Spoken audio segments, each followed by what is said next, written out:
지난주 우연히 홍익대학교 앞에 갈 일이 있었습니다.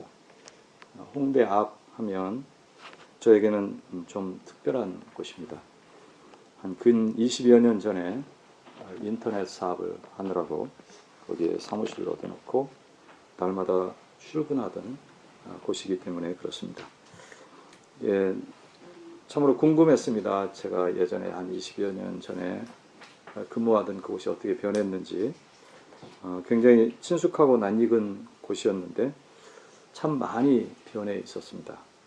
유명한 빵집도 없어졌고 늘 지나다니던 상당히 한가한 골목길이 있었는데 이게 웬일인지 각종 상가로 빼곡하게 차 있고 젊은이들로 넘쳐나는 길이 되어 있었습니다.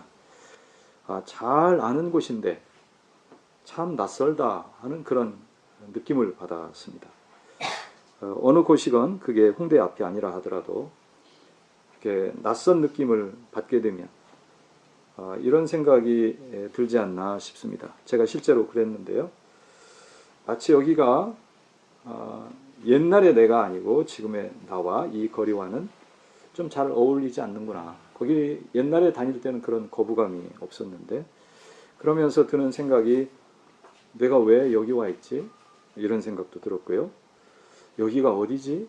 이런 생각도 했습니다. 그 생각은 서울에서 지금 올라온 지가 한 2달 이상이 돼 가는데 올라온 뒤로 가끔 생각이 드는 것이었습니다. 제가 군산에서 살다가 갑자기 옮겨 오면서 나오는 현상이라고 보는데 몸은 여기 와 있는데 마음이 저 뒤에 한 대전쯤 있지 않느냐 그런 생각도 하고요. 그래서 그런 건지 가끔 가다가 어떤 길거리에서 아니면 방 안에서 내가 왜 여기 와 있지 하는 그런 낯선 생각이 들 때가 있었습니다. 그런 생각은 제가 신학교에 아주 늦게 진학을 했는데 그것도 갑자기 결심하고 신학교에 한 2달 사이에 제가 직장 생활하다가 신학교에 들어가다 보니까 그 교정에 서서 수업을 받다가 왜 내가 여기 와 있지? 그런 똑같은 그런 질문을 했던 기억이 났습니다. 이런 의문이 더 확대되면 이런 질문이 되지 않을까요? 이런 기묘한 세상에 왜 나는 살고 있을까? 이런 의문으로 확대될 것 같습니다.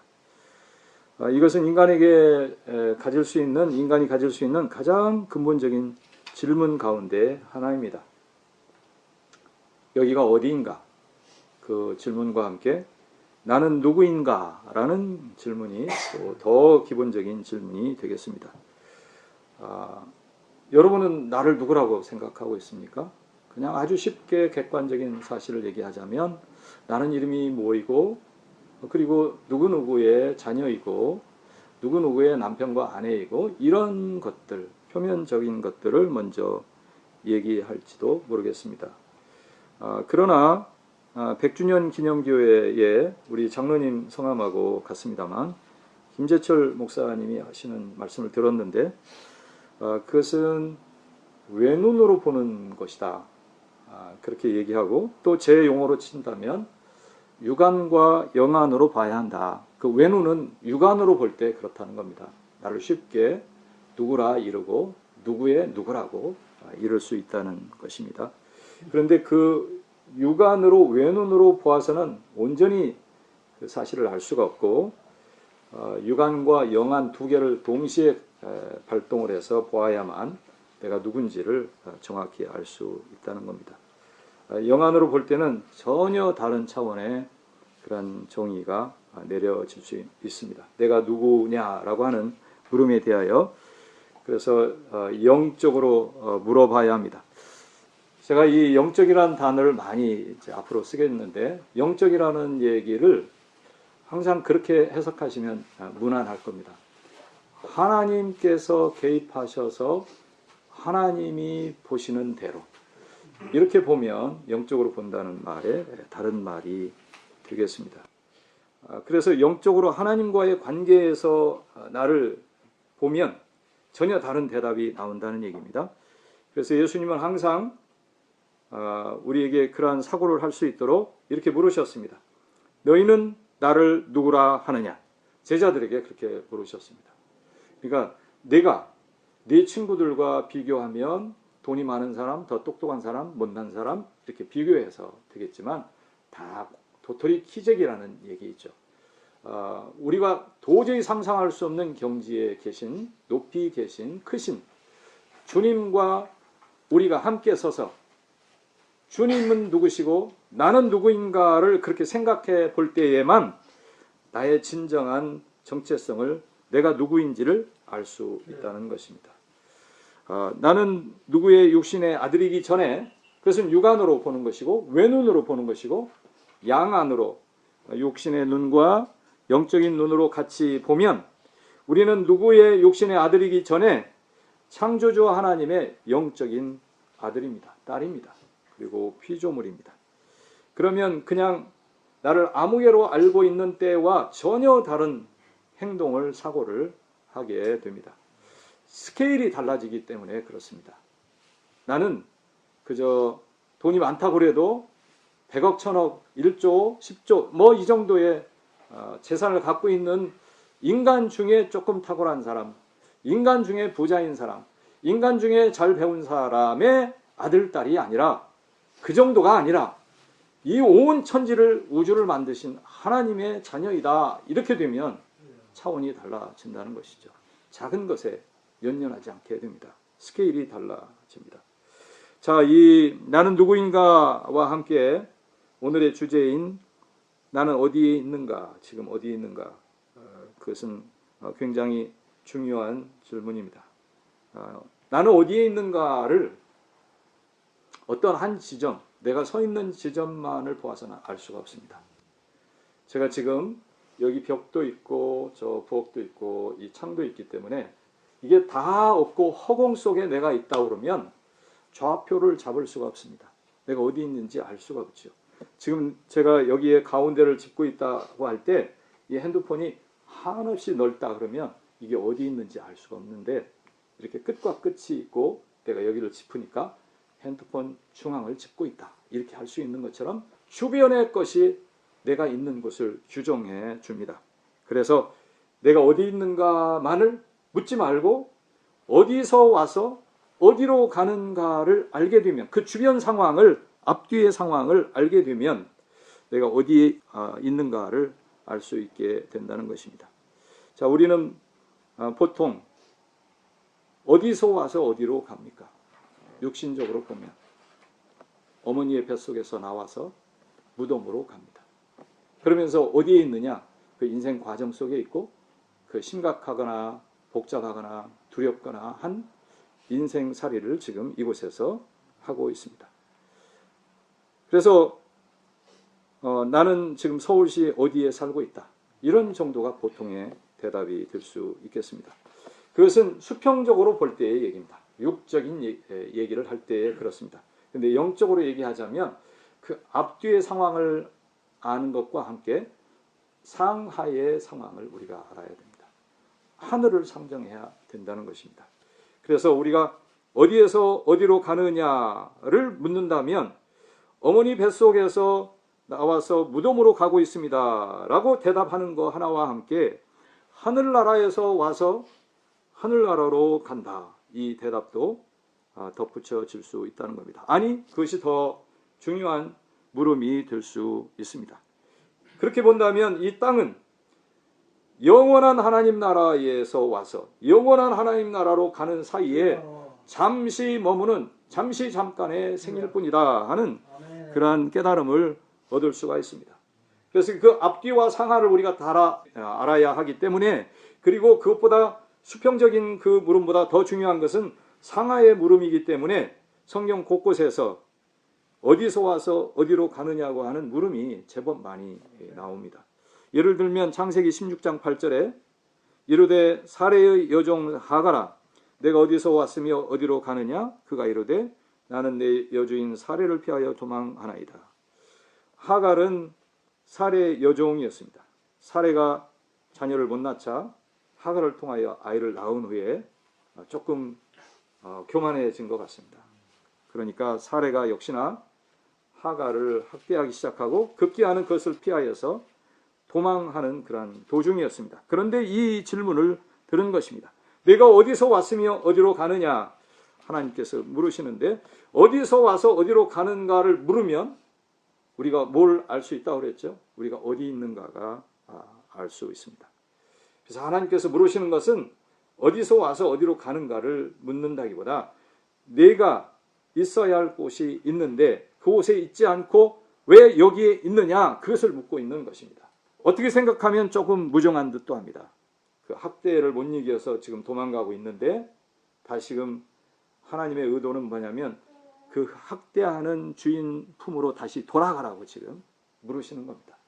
너를 사레의 종으로 삼은 이는 나다. 내가 정하여서 그렇게 했으니 학대가 있건 괴롭건 간에 다시 돌아가서 내가 정한 대로 살아라. 그 말씀을 지금 하시는 방식이 조금은 복잡합니다. 돌아가라 그렇게 하시지 않으시고 내가 어디서 와서 어디로 가고 있으며 왜 있지 않아야 할 곳에 있느냐 이렇게 조금 복잡하게 묻고 계십니다. 우리에게도 그렇게 평소에 묻고 계시지 않을까요? 너는 지금 어디서 와서 어디로 가며 지금 무엇을 하고 있느냐? 하나님 나라로부터 와서 하나님 나라로 가는 것을 우리가 알기 때문에 주님 앞에 이 시간에 이곳에서 예배드리고 있습니다. 그것이 그 물음에 대한 정답이 아니겠습니까? 그러나 우리는 항상 하나님께서 보이지 않으시기 때문에 그 물음에 부정확한 대답을 가질 수가 있습니다. 왜 그러느냐? 항상 하나님은 보이지 않으시고 하늘나라는 저 멀리 있기 때문에 가까이 느껴지지 않기 때문에 그렇습니다. 그러나 우리는 알아야 합니다. 보이지 않으시는 하나님께서 어떤 일도 이제 만약에 지금 이것이 이렇게 떨어진다면 이 떨어지는 일, 이 사소한 일조차도 개입하지 않으시고는 일어날 수 없다는 겁니다. 하물며 지우 같은 귀한 생명이 이 땅에 태어나는 것 어떻게 하나님이 모르시고 개입하지 않으시고 일어날 수 있겠습니까? 항상 하나님이 하신다는 그런 의식을 가지고 이 세상 모든 일들을 바라볼 필요가 있습니다. 육적인 사고를 하고 있지 않은가 그것을 항상 자기 자신을 자문해 봐야 합니다. 자기 자신을 객관적으로 들여다봐야 합니다. 육적으로 물으면 그 결과의 대답도 단순하게 나오고 수준 낮은 그러한 삶으로 이어질 수밖에 없습니다. 단순히 육적인 생각을 하는 사람에게 묻는다면 나는 부모가 나를 낳았기 때문에 여기 있노라고 대답할 수밖에 없으며 내가 그저 이렇게 여기서 주어진 삶을 살다가 좀 더 행복하려고 살고 있다. 사는 이유를 거기에 있는 이유를 이 정도밖에 얘기할 수밖에 없습니다. 그래서 그 이유를 그 정도밖에 알지 못하니 삶이 또 그 정도밖에 될 수밖에 없는 것이 땅에서 행복해지는 것이 삶의 목표이기 때문에 좀 더 많이 가지고 좀 더 많이 쟁취하고 좀 더 높이 올라가고 그 모든 것을 가지고 좀 더 즐기고 살자 하는 것이 또 다른 인생의 목표가 될 수밖에 없다는 것입니다. 그것은 단정적으로 말하건대 육적인 것입니다. 그런데 그 육적인 것에 매몰되어서 산다면 우리 인생이 너무 초라합니다. 너무 허무합니다. 잘 먹고 잘 살다가 어느덧 보니까 나이가 어떻게 되고 하나님 천국 문전에 하나님 앞에 다다르게 될 때에 그 살았던 인생이 그것만 있었다면 우리는 얼마나 허망한 세월을 산 것일까요? 우리는 이 땅에서 사는 삶이 전부가 아니기 때문에 영적으로 저 하늘나라와 돌아갈 하늘나라를 알고 있기 때문에 그 하늘나라를 대비하여 살아야 됩니다. 하나님 앞에 다다랐을 때에 너는 어떻게 인생을 살았느냐 그렇게 물으실 때에 저는 천국을 대비하여서 이 땅에서 어떻게 살아야 할지를 우리에게 와서 보여주신 예수님의 삶을 따라서 살아보려고 예수님을 의지하여서 살려고 그렇게 하다 이곳에 왔습니다. 그렇게 긍정적인 대답을 해야 할 것입니다. 그러나 그러지 않고 육적인 삶에 매달려서 그렇게 살아온 끝에 주님 앞에 이르게 된다면 우리에게는 심판대밖에 맞이하는 것이 없습니다. 너는 왜 예수님을 보내서 예수를 보내서 예수의 삶을 닮아서 성화된 상태로 내 앞에 오라고 보냈음에도 불구하고 예수를 믿지 않았고 예수님이 살던 대로 성화된 삶을 추구하지 않고 왔느냐고 하는 하나님의 준엄한 심판이 있다는 것입니다. 예수 믿는 것만으로는 부족합니다. 예수 믿음으로 구원받지만 예수님의 삶의 형태를, 삶의 족적을 따라 삶으로 성화되어야만 하나님 앞에 다다랐을 때에 하늘의 상급을 얻을 수 있다는 것입니다. 충성되고 부지런한 자로 주님께서 그때 인정해 주시기를, 이 땅에 이곳에 앉아있는 모든 분들이 그러한 평가를 받을 수 있도록 주님의 이름으로 축원합니다. 죽음을 생각하는 것은 이 땅에서 의미가 있습니다. 죽음을 생각하는 것은 저 천국을 생각하는 것만이 아니라 그것 때문에, 그 생각 때문에 이 땅에서 잘 살 수 있는 계기가 됩니다. 그래서 잘 살기 위해서 죽음을 생각하는 것입니다. 다시금 말하건대 김재철 목사님이 또 한 말이 있습니다. 생사라고 보통 얘기합니다. 생과 사라고 할 때 순서가 생을 먼저 얘기하고 사를 얘기합니다. 그러나 이분의 주장은 뭐냐면 사와 생이라고, 사생이라고 해야 한다고 얘기하고 있습니다. 왜 그러느냐? 생을 먼저 생각하고 생에 급급해서 살다 보면 죽음에 대한 대비를 하지 못하고 예수를 믿지 못하고 예수님처럼 살지 못하고 어느덧 와서 보니까 심판대 앞에 서서 너는 왜 그렇게 살았느냐고 하는 심판을 받게 될 수밖에 없다는 것입니다. 그러나 사를, 죽음을 먼저 생각하고 죽음 앞에 섰을 때, 하나님 앞에 섰을 때에 나의 삶을 어떻게 하나님께 바쳐드릴까를 생각할 때 이 땅의 삶이 달라진다는 것이죠. 그래야만 주님께서 주시는 고통을 당할 때, 여러 가지 질병을 만날 때에, 가난을 대할 때에, 가난하게 살 때에 그 고통과 괴로움이, 고난이 무엇인지 알고 이해하고 그것을 가볍게 여기며 기쁨으로 알며 그렇게 맞이할 수 있다는 것입니다. 그래서 저 하나님, 심판대에 서 계신 하나님을 항상 생각하는 것, 그 하나님이 이 땅의 삶도 주관하고 계시다는 걸 생각하면 하나님께서 하신 일로 모든 내가 느끼기에 안 좋은 일, 좋지 않은 일조차도 긍정할 수 있다는 것입니다. 그리고 저 천국을 준비하여서 이 땅에 사는 것을 이해하게 되면 그 훈련 차원에서 우리에게 주신 여러 가지 역경을 감사함으로 견딜 수 있다는 것입니다. 그것을 이길 힘을 갖게 된다는 것입니다. 그만큼 우리의 생을 생각하기 전에 죽음을 생각하는 것은 우리에게 이득이 됩니다. 그리고 또한 하나님께 영광이 됩니다. 이제 오늘 말씀 속으로 들어가 보도록 하겠습니다. 우리는 어디에서 왔습니까? 에덴 동산에서 왔습니다. 천국에서 왔습니다. 그 천국에서 어떤 일이 있었습니다. 우리가 여기 오지 않아도 되었을 텐데 그 일들 때문에 이 땅에 살게 되었습니다. 크게 나누어서 세 가지 사건이 있었습니다. 동산에 있는 모든 실과 오늘 3장에는 나오지 않습니다만 우리 요약한 거에 세 번째 칸 2장 16절에 각종 나무 열매를 다 먹어라 주님께서 말씀하셨습니다. 그것은 곧 조금 의미를 넓히면 너의 삶에 필요한 모든 것들을 내가 제공할 테니 그것을 누리고 살아라 하고 모든 것을 부족함 없이 주님께서 주셨습니다. 그런데 우리 인간에게는 그것이 만족스럽지 못하고 더 욕심을 내다가 하나님으로부터, 그 천국으로부터 쫓겨났습니다. 왜 욕심을 낼까요? 그것은 힘이 약한 인간, 그리고 미래를 알 수 없는 불안한 상태에서 미래를 위해서, 축적하기 위해서 더 욕심을 낼 수밖에 없는 것은 이해가 되는 사실입니다. 그래서 그것 때문에 우리가 천국의 에덴 동산에 계속 머물지 못하게 된 것입니다.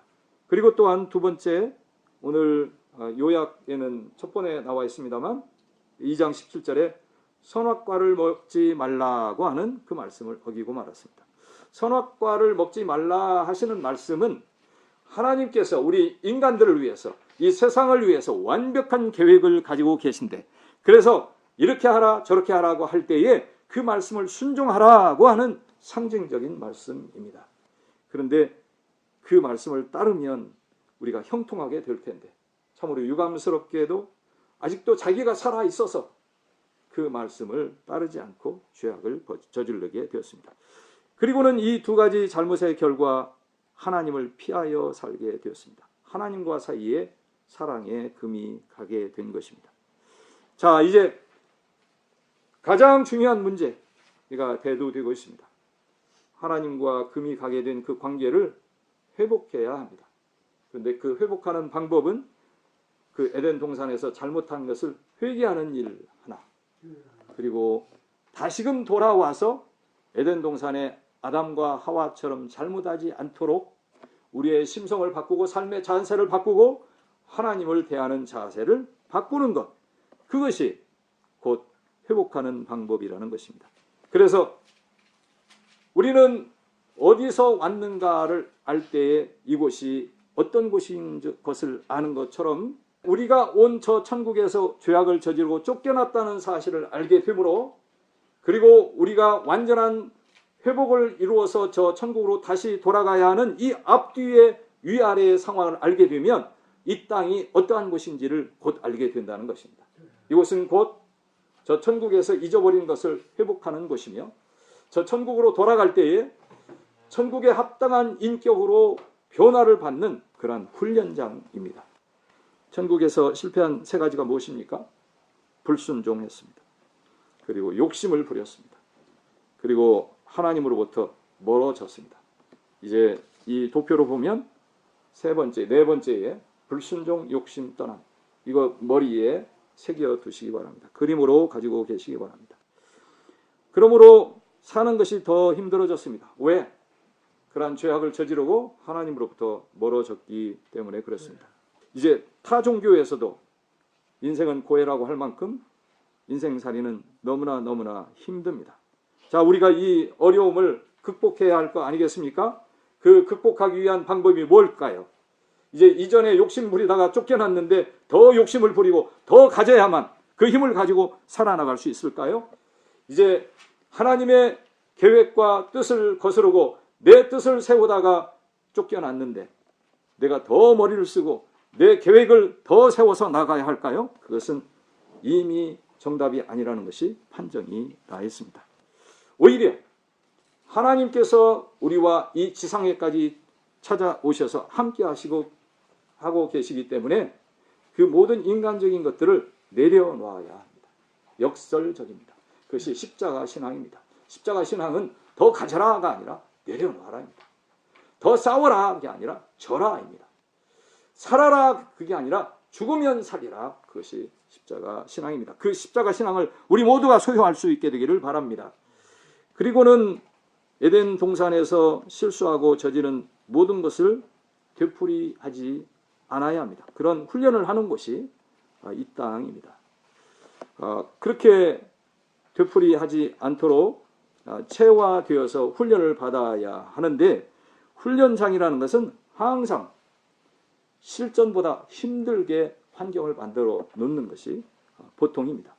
전쟁터보다 더 훈련장에 더 낮은 철조망이 깔려져 있고 더 낮은 포복으로 연습을 해야만, 훈련을 해야만 실전에 가서 피를 흘리지 않고 살 수 있다는 것이 훈련장을 좀 심하게 힘들게 만드는 이유입니다. 운동선수도 더 힘들게 해야만 성과가 나기 때문에 모래주머니를 달리기 할 때 차고 하는 것이 보통입니다.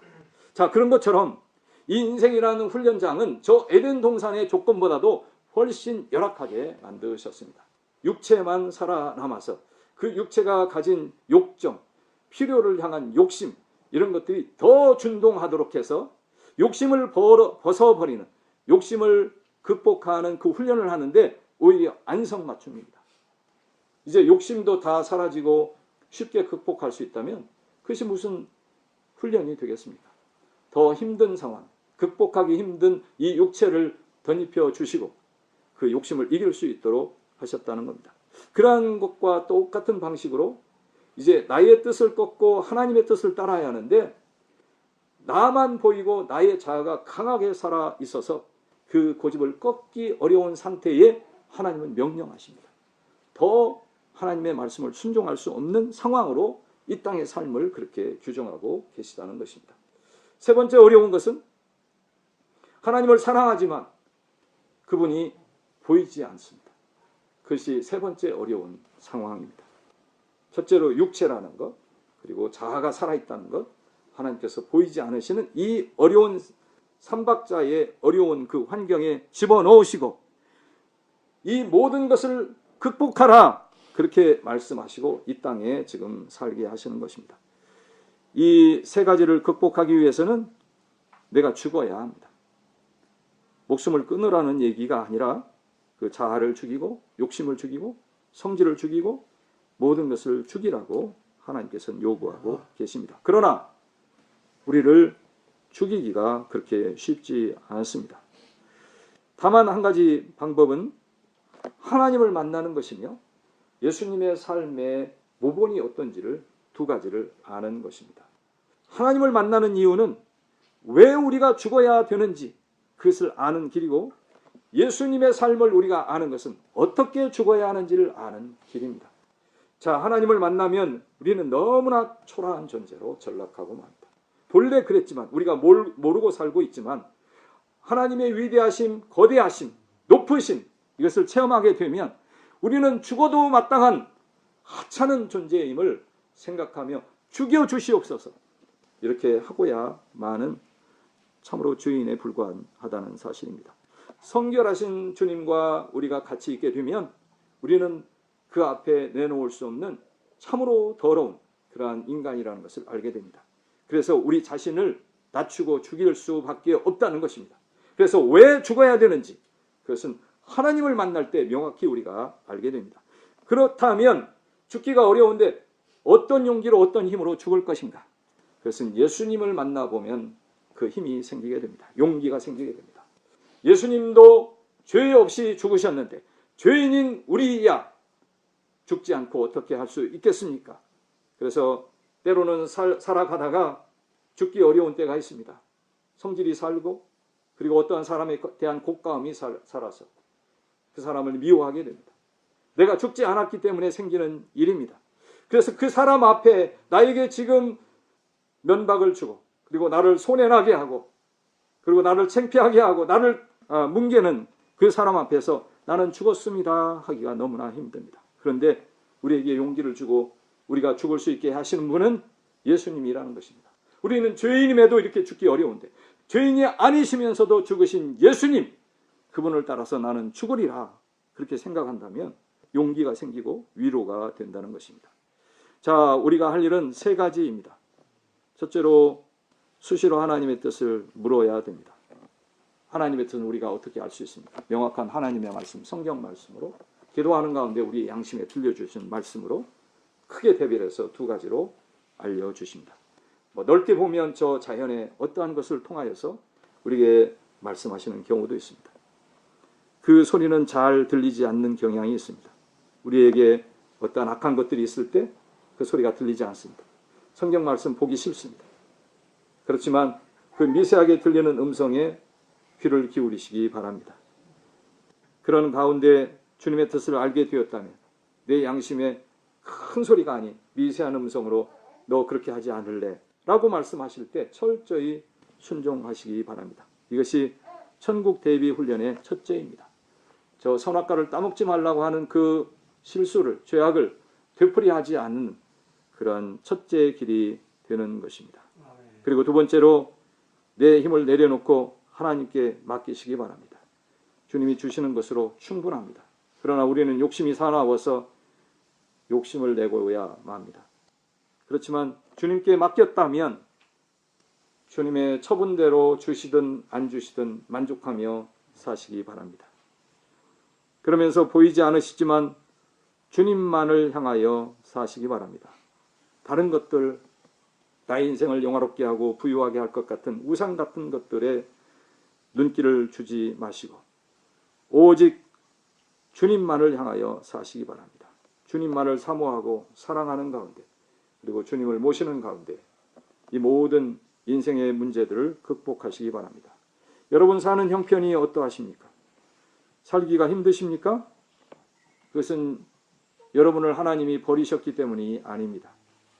여러분을 좀 더 성숙되고 완전한 하나님 백성으로, 하늘 백성으로 삼으시려고 주님이 훈련시키고 있는 과정이 있기 때문에 당연히 힘듭니다. 힘든다고 불평하지 마시기 바랍니다. 왜 자꾸 일이 실패합니까? 그것은 하나님의 엄밀한 계획이 있으신데 우리가 묻지 않고 순종하기 때문인 경우가 많이 있습니다. 주님의 대답을 듣든지 못 듣든지 하나님께 물으시기 바랍니다. 그리고 혹시나 응답을 분명히 들었다면 순종하시기 바랍니다. 불안하고 염려로 가득 차 있습니까? 그것은 자기가 안 죽고 하나님께 전적으로 안 맡기고 내가 해보려고 하기 때문에, 그것이 만만치 않다는 것을 알고 나는 약하다는 것을 알기 때문에 불안할 수밖에 없습니다. 힘겨울 수밖에 없습니다. 악한 세상에, 거대한 세상에 도전하지 마시고 하나님께 온전히 맡기시기 바랍니다. 삶이 공허하고 의미가 없습니까? 그것은 하나님을 떠나 내 안에 하나님 아닌 것으로만 채워져 있기 때문입니다. 하나님을 향하고 하나님을 진정으로 모시면서 이 공허를 극복하시기 바랍니다. 듣고 순종하라. 세 가지입니다. 듣고 순종하라. 맡기고 만족하라. 하나님께 향하고 사랑하라. 너무나 간단합니다. 그러나 쉽지는 않습니다. 주님이 도와주실 것입니다. 여러분이 그렇게 살겠다고 하면, 그래서 결국에 주님 앞에 다다랐을 때 하나님의 칭찬을 듣고 상급을 얻고자 한다면 이 일에 정진하시기 바랍니다. 순종하고 만족하고 사랑하는 가운데 하나님이 주시는 복을 한껏 누리면서 사시는 여러분들이 되기를 주님의 이름으로 부탁합니다. 하나님 감사합니다. 저희는 눈이 어둡고 귀가 어두워서 주님의 말씀을 못 들을 때도 있지만 듣는다 하여도 불순종할 때가 너무나 많습니다.